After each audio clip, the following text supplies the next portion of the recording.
Good morning, everybody. Welcome to another edition of HRD 631, The Adult Learner. On Monday, March 27th, we actually start week number 10. And for those that are keeping track, we have really 14 weeks in this class. So, man, oh man, we're making progress. So hang in there, everybody.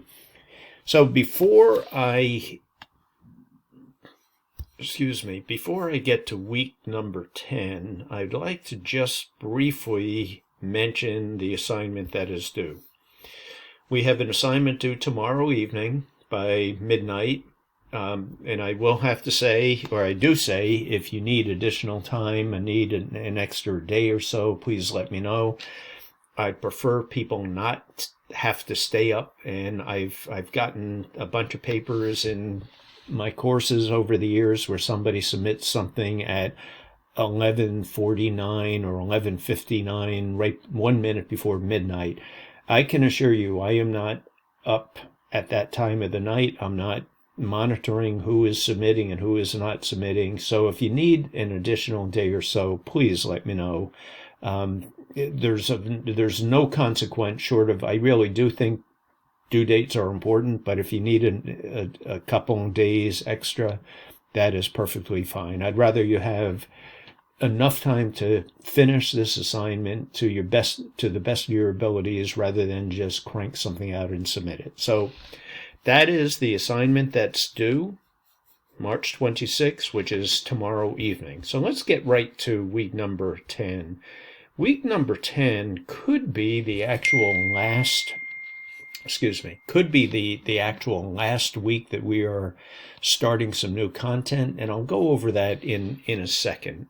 So here's week number 10. It's really on learning styles. I don't know how many people have ever done a learning styles assessment. I'm sure most everybody has done some kind of assessment or taken a personality test, Myers-Briggs, learning style, leadership style, whatever it might be. But this week, you're going to have an opportunity to take a learning styles assessment, look at the results, and then post about the results. So what I'd like you to do in this week, the nuts and bolts, read chapter 15, focus in on these pages. I'd like you to do the David Kolb Learning Style Inventory, participate in the discussion. Now, next week, week number 11, we have a few options. One would be that we plow into some new materials, which is chapter 15, which is memory, cognition, aging, and the brain. Fascinating subjects, but that is one of the options. The second option is the whole week is dedicated to preparing your exploration project coming up in weeks 12, 13, and 14. Or a combination of two. So I will have information on that coming up next week. I'm leaning towards this option. Let's keep it. I'd like everybody to have the time that they need to put together their presentations. But more information on that. So, introduction to learning styles. I have to tell you, this topic is one of my most I think it's one of the most important topics that explains certain things about how adults learn and how children learn.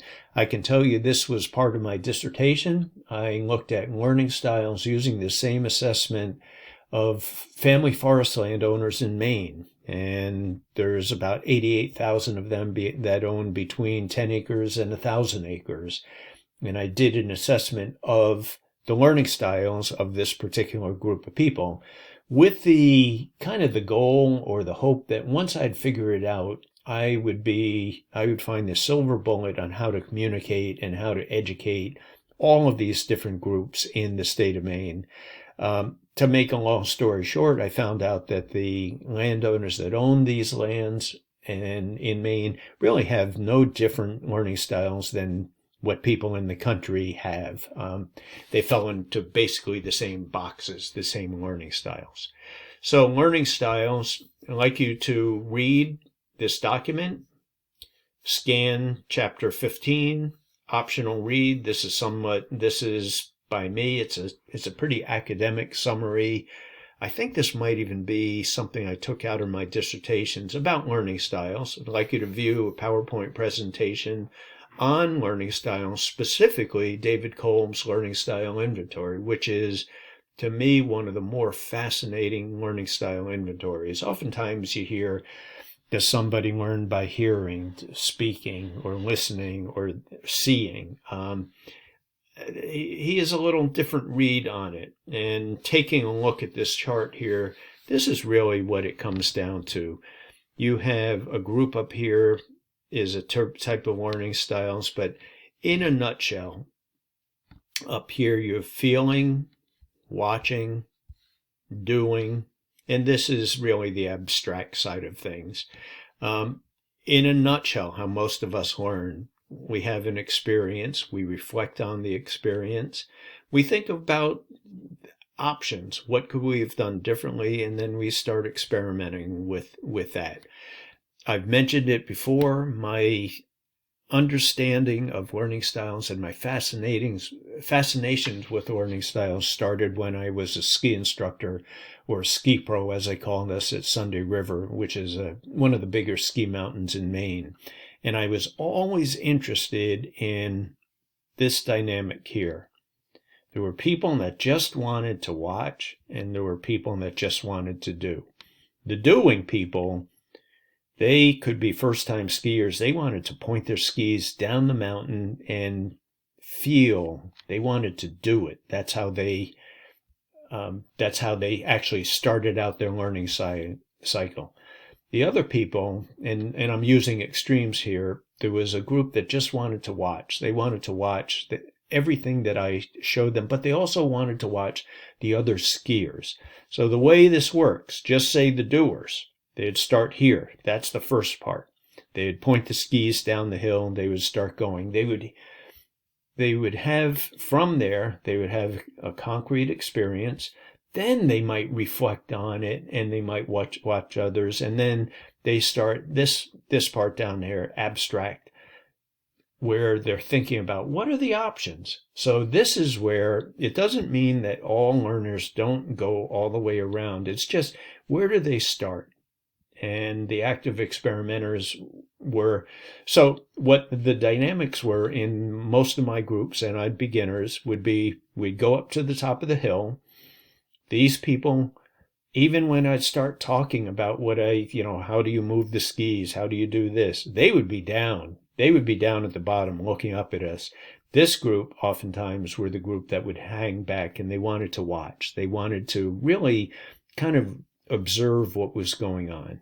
So that's where my fascination with the subject started. It's been truly, I've been studying learning styles for over 25 years now. Just a fascinating and important topic to me. So I'd like you to take the inventory. This is a paper version. If somebody by any chance finds an electronic version for this, I would appreciate you letting me know. View your results and the discussion questions. Determine your inventory. What is your learning styles? Did the results surprise you? How could knowledge of learning styles be of benefit to you professionally and personally? I gave you my professional goal. I was hoping that once I would figure out the learning styles of a certain group of people, in this case, Maine family woodland owners, I'd be able to educate them differently, or educate them more effectively about what they had on the property and all of those associated things. I got to tell you, I have used research on various groups of people. I've done a lot of train the trainers on adult learning with nurses, and overwhelmingly they have a certain type of learning style, or the majority of them fall into a category. I've done a lot with resource management people, loggers, foresters, wildlife biologists. They too have unique learning styles. Engineers. I hope maybe there's an engineer or two in the class. Engineer, I got to tell you, is about as far as my learning style goes. And so engineers tend to be a challenging group for me, because as you will find out through the readings and materials, how we learn, really our learning style is really how we teach also, or that's the preference for how we teach. Okay, so that is it as far as learning styles. I've beaten that topic to death. What did I hit here? There's the learning styles. I don't know what I did here. Excuse me. Just bear with me, folks. Oh, there, that's what it is. There. Due tomorrow evening on the 26th. I thought I'd corrected all of those. They're there. So that is it. Where do you submit? Down here. This is the learning style inventory. Here's the annotated bib and learning organizer. It's due tomorrow evening. Far too much out of me. I do apologize, but there's a lot of materials, and as you can tell, I get pretty excited about this whole topic of learning styles. If you have any questions, let me know. If you need a couple extra day on the annotated bib and the learning organizer, please let me know, and stay tuned. Reach out to me if you need any help. Bye, everybody.